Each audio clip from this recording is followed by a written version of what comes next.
Hey guys, well, happy Monday morning. I know you're probably very, very sad not to see me, but at least you still get to hear my horrible Rhode Island accent and listen to me. So last week we learned about the trenches. Oh my goodness, I can't even imagine seeing cat-sized rats or dead bodies or the smell of all that horror. Well, as many of you know, this war, World War I, is often referred to as a war that no one really won because there were so many deaths. And a lot had to do with how we upped our ante with weapons of World War I. So today, what is your objective? Your objective is students will be able to evaluate how the advancements of technology impacted World War I. Why are we doing this? Okay, what is going to be your final task of this? Your final task is you're going to fill in this worksheet. It's very simple. It says new weapons of World War I. How did these new weapons change warfare? So for instance, when we go through the gas section, guns, tanks, planes, and weird weapons, you're just going to write two changes. So maybe that they're introduced, maybe talk about mustard gas. So kind of like basically kind of two facts about each of these new types of weapons. Okay, so you can do two things. You might want to pause the video after we do gas section, write a few things down that you learned, continue to guns. You might watch the whole video and do it at the end, whatever works for you. So what are some of the major advancements in technology during this time? Well, we're going to have chemical weapons, guns, tanks, artillery, airplanes, boats, and I added some part about some weird weapons because we know we like to learn about weird things. So the role of industrialization. So at this time in history, we're starting to not use our hands. We're starting to make things in factories. So products began to be produced in ways that were less expensive and less time consuming. So instead of by hand, we're going to start using machines. Due to the ability to produce goods quickly, weapons were mass produced, meaning we were able to produce a lot more quickly. For example, the British produced over 2 million standard issue Lee Enfield rifles for the war effort. So in a rather quick time, they were able to issue 200 million rifles. So one of the huge changes was the introduction of chemical warfare. And in 1915, the Germans truly did not know what they were about to unleash. When soldiers' battles tested the German chlorine gas, they didn't gasp. They had no idea the magnitude of what they were to unleash. Chlorine gas made it nearly impossible for enemy troops to breathe, killing thousands. So what was some of the impact of chemical warfare? The chemical weapons produced by Germany led to the Allied powers to create their own form of chemical warfare. So remember when we not jokingly, but we were talking about militarism, we said if somebody got 29 submarines, somebody else got 29 submarines. Well, guess what? Germany created what they thought was going to be this, end all be all, which was their chemical weapons. And yes, it did kill thousands, if not more. The Allied powers, their opposition, also began using chemical warfare. It also led countries to develop gas masks designed to be worn by soldiers in an event of a chemical attack. So now you're going to see soldiers beginning to wear gas masks. German artillery fired canisters of chemical weapons on their Allied powers. Chemical weapons.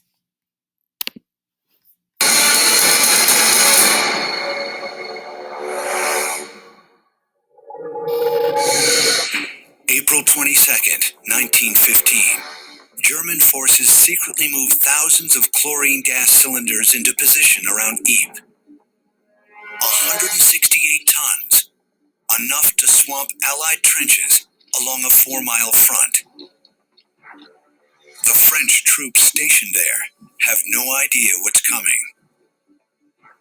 The Germans were prepared at Ypres to use gas for some time, but they actually had to wait until the weather conditions were just right. That typically the wind was blowing from west to east, which meant that any gas attack coming from the German side would have blown right back into their own soldiers. And then one evening, the wind changed direction. The Germans begin the Second Battle of Ypres by opening the valves on nearly 6,000 chlorine gas cylinders. The gas is piped into no man's land, where a light breeze picks it up. In just 5 minutes, a deadly cloud, 4 miles wide, is drifting towards the French line. Willie Siebert is a gas specialist with the unit deploying the world's first WMD in battle. As this great cloud of green-gray gas was forming in front of us, we suddenly heard the French yelling. A French medical officer is among the first victims. I had the impression that I was looking through green glasses. At the same time, the gas burnt my throat, caused pains in my chest, and made breathing all but impossible.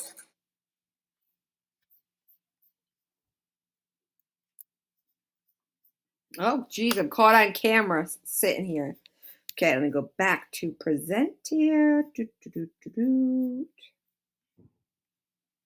Oh, no. Okay. See if I can get this slide here. Okay, perfect. All right. Sorry, I'm sitting here. It's 9:30 at night and I'm preparing this, so I apologize for that.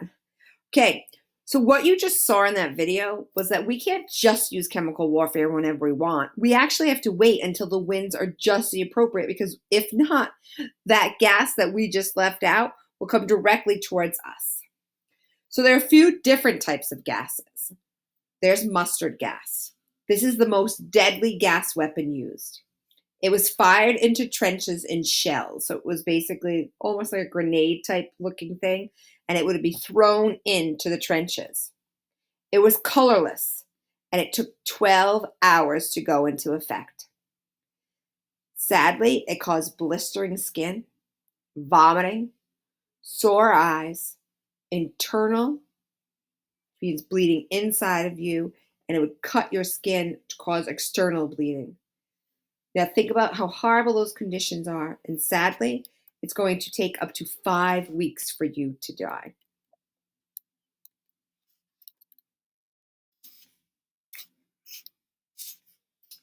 Oh, why I can't get this too. All right, here we go.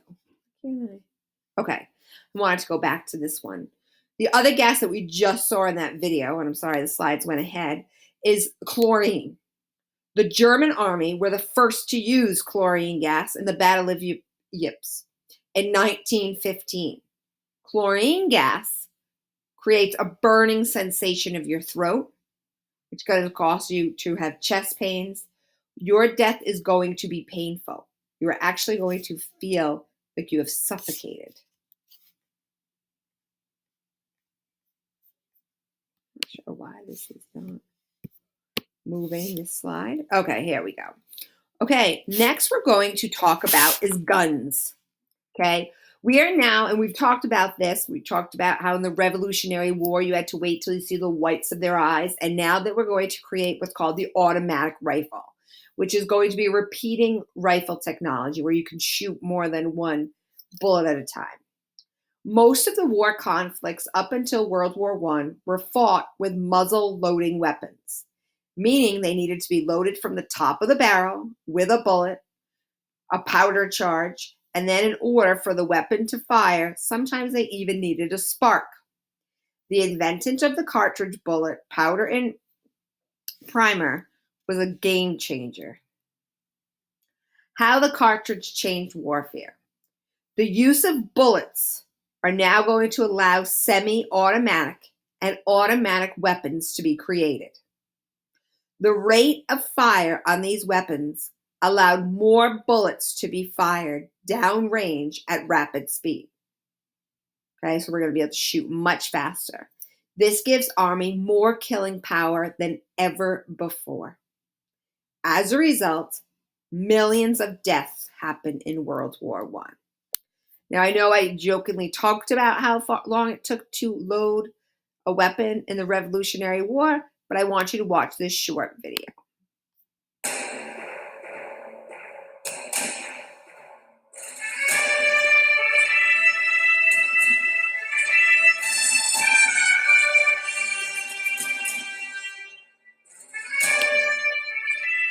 Let me show you how a Continental soldier gets ready for battle. Paul Ackerman is a professional reenactor. He enjoys recreating the life and times of a soldier during the American Revolution, so he knows a thing or two about muskets. To load and fire a flintlock musket, there are 10 steps. The first step is to level the firelock, bringing it across your chest. Secondly, reach for a cartridge out of your cartridge box. The cartridge is made of paper, and you open it with your teeth. Prime cartridge,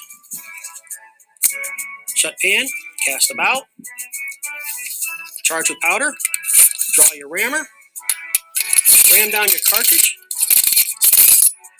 return your rammer. Remember, these are muzzle loading weapons. I'm now ready to fire. I'll be giving the command to full cock, aim, fire. Had I loaded a live round, the gun would have discharged. And it may seem laborious at first, but the men will practice it over and over again until they can do it 4 times a minute. That's 1 shot every 15 seconds. The accuracy... Okay, so you can see there how that is going to completely change our way of life. So we are going to go from a musket to a repeating rifle where you are going to be able to shoot well more than 4 shots a minute. Okay, and we are going to actually have machine guns. Another huge invention for the first time is armed tanks and tanks. Before this, if we wanted to travel, we would once be using horseback. So I think if you remember, like George Washington, you see him on a horse going into the war. Well, it's simply going to change now that we're going to have the tank. Now, with the invention of automobiles, cars were being weaponized in the form of tanks and armored cars. These tanks were armored cars were used to quickly push troops forward, allowing for advancement on the battlefield.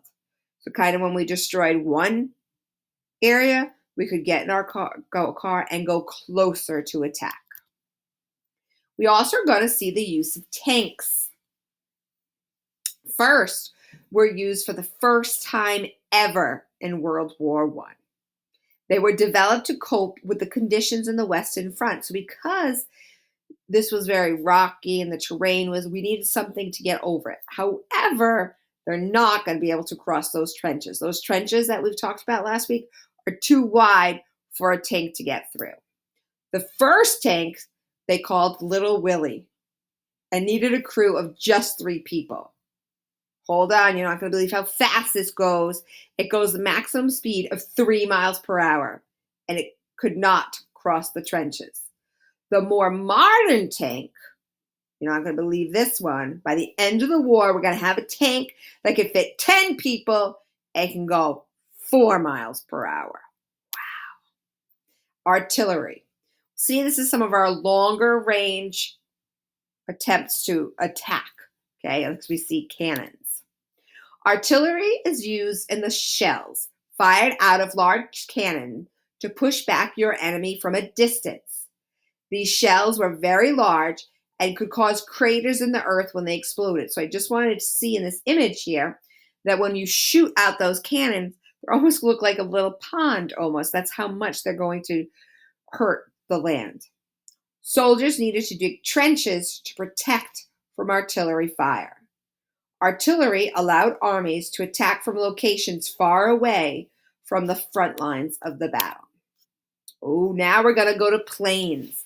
Guys, for the first time ever in World War I, we're going to use airplanes. Okay? First, they were used to basically for spying, to travel over, to be able to get kind of like what a drone would do today is kind of what the airplane did back then. And they would also use to drop bombs. They also had fighter aircrafts, would have machine guns on them, bombs, or even cannons they would shoot from some of these.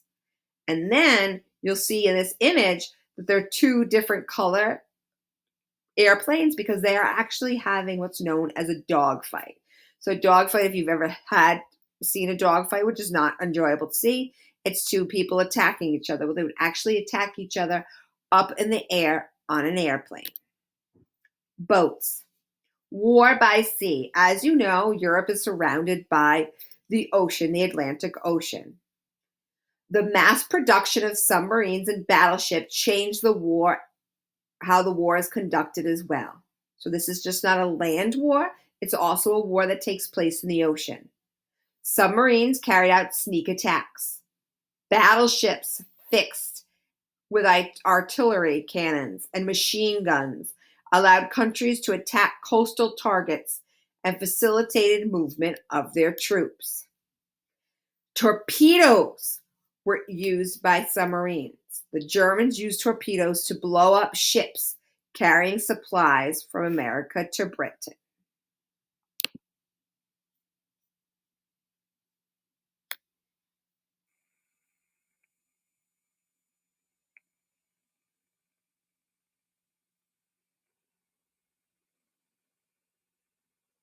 They're going to shoot that torpedo off the back of the plane, and look what it does. I mean, the boat, excuse me.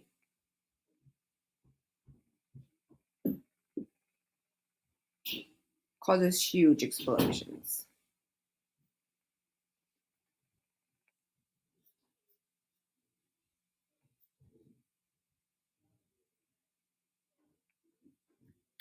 Those explosions will cause ships to sink.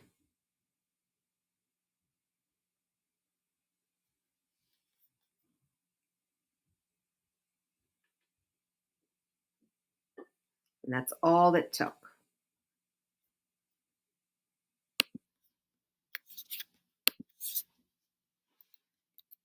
Okay, and now we're going to watch a very crazy video about some very weird weapons that were also used in World War One. First World War technology. Weird weapons and equipment. The First World War saw modern weaponry used on an immense scale. Out of this came unique technological advancements in weapons and equipment, but also primitive designs reminiscent of earlier eras of warfare. Let's have a look at some weapons. The gauntlet dagger. Born out of the brutality of trench warfare, the gauntlet dagger, sometimes known as the punching dagger, was worn like a glove for close-quarter combat. A crudely made blade and protective gauntlet made from light sheet steel with a crossbar inside for grip formed this weapon. While it meant the soldier couldn't hold anything else in his hand, it could deliver a lethal impact and inspire fear in the enemy. The trench raiding club. Another medieval-style weapon was the trench raiding club. Used by the Allied powers and the Central powers, this melee weapon was a quiet way of taking out the enemy during nighttime raids. Trench clubs could be made in very crude ways, such as attaching a metal head to or banging boot nails into an entrenching tool handle. There are also examples of walking sticks that have trench clubs on the end. This example, which is made from a naturally gnarled piece of wood weighted with lead and fitted with iron spikes, was probably used as an officer's walking stick. The flechette, or aerial dart. Flechettes were a feathered aerial dart dropped out of an aircraft onto enemy troops. Used in the early parts of the war, they were capable of piercing a helmet and were silent as they dropped before inflicting damage. The periscope rifle. The periscope rifle allowed a soldier to take aim safely from the trenches without exposing himself to the enemy. The device, invented by Lance Corporal William Beach in May 1915 during the Gallipoli campaign, used an upper mirror fixed looking at the sights of the rifle, which reflected into the lower mirror, which the soldier peered into. The periscope rifle proved useful and was soon used in many frontline trenches. The grenade catapult and crossbow. The Leach trench catapult was used by the British Army to throw grenades at a high trajectory into the enemy trench. The French-made Arbalète Sauterelle Type A, or grenade crossbow, was lighter and portable and would replace the Leach catapult until they were replaced in 1916 by the 2-inch medium trench mortar and the Stokes mortar. Let's have a look at some equipment. Armor. Steel helmets were adopted by most combatant armies by 1916, offering much better protection from shrapnel than a cloth cap. Experimentation with chainmail visors, which attached to the helmet to protect eyes from shrapnel, were made, but these proved to be unpopular because they limited visibility. Along with head protection, consideration for the torso was also given. In 1915, the British first tried out body armor, but it was not universally issued, with enough body armor to equip only 2% of its army. There were three types of armor: rigid, hard armor, metal plates sandwiched between fabric and worn as a vest; intermediate armor, various forms of small square plates of metal attached to a canvas support to form a protective waistcoat; and soft armor, layers of silk, cotton or tissue, and linen scraps sandwiched in a fabric waistcoat. The stronger the armor, the more it could stop the effects of pistol rounds and shrapnel, but as a result, the more heavier and cumbersome it became. Armor was issued to specialist troops in the war by different combatants, such as the German stormtroopers and the Italian Arditi. Anti-gas fans. 100,000 of these fans were issued to British troops on the Western Front in 1916. Made from waterproof canvas stiffened with cane, the fan was a way of clearing the German gas out of the trenches. The fake tree. Fake trees were used by both sides as observation and sniping platforms. Under the cover of night, the observation post tree would be planted in no man's land by engineers, allowing the observer or sniper to spy on the enemy in plain sight. Only a few of these fake trees were discovered and captured. What weapon and piece of equipment did you find the strangest? Leave a comment below.